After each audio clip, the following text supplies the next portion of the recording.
sought for piano teacher who molested girl.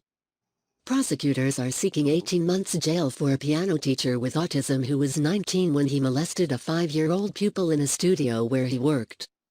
The man, now 22, had slipped his hand into her underwear and told her "remember this," and then scratched her, causing injuries that took 2 weeks to heal. Deputy Public Prosecutor Gail Wong argued yesterday that while the offender was young, deterrence was the primary sentencing consideration as there was no causal link between his autism spectrum disorder and the offense. There was a real sexual motivation born out of arousal. It was born out of sexual intent, she told the High Court.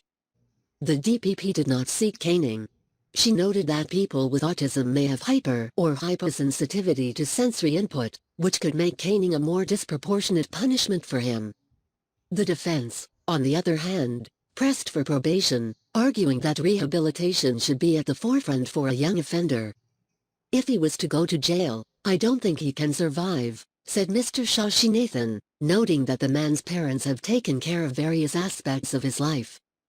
Justice Pang Kang Chow adjourned the case to find out why the man had been exempted from national service. The judge also asked for a report by a Ministry of Social and Family Development (MSF) psychologist to be shown to 2 psychiatrists who had earlier said there was a link between the man's actions and his autism. In the MSF report, the accused disclosed that he was fantasizing about a pornographic scene while molesting the victim. He also admitted to watching pornography, which he had previously denied. The man, who cannot be named owing to a gag order to protect the victim's identity, pleaded guilty in April to a charge of molesting a person under the age of 14. The court heard that he had started taking piano lessons from the owner of the studio in 2013. After he completed his piano diploma and his GCE normal academic level exams in 2015, his father arranged for him to teach piano part-time at the studio. On November 7, 2016, while he was alone with the victim as usual during a lesson, he told her to sit properly. He told her that he had to correct her posture while she was playing the piano, then slipped his hand inside her underwear and scratched her around her genital area. She repeatedly uttered "ouch" and told him to stop, but he continued while apologizing. The girl, who did not know her private part should not be touched without her consent, did not tell her grandfather what happened when he came to pick her up. At home, when she took an unusually long time in the toilet, her mother went to check on her and found her crying in pain.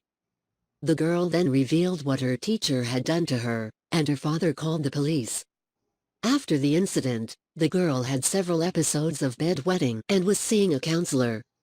The DPP sought a compensation order of $7,000. Mr. Nathan said his client had no issue with paying for the victim's counseling sessions. However, he took issue with a victim impact statement submitted by the prosecution, in which the girl said she would not be able to enjoy her upcoming birthday if the man was not jailed. Justice Pang agreed that while he had to know how the victim suffered, it was inappropriate to exert emotional blackmail on the court. Presented by News of Voice. More news, www.newsofvoice.com. Please subscribe to our channel. Appreciate on like and comments. Thank you.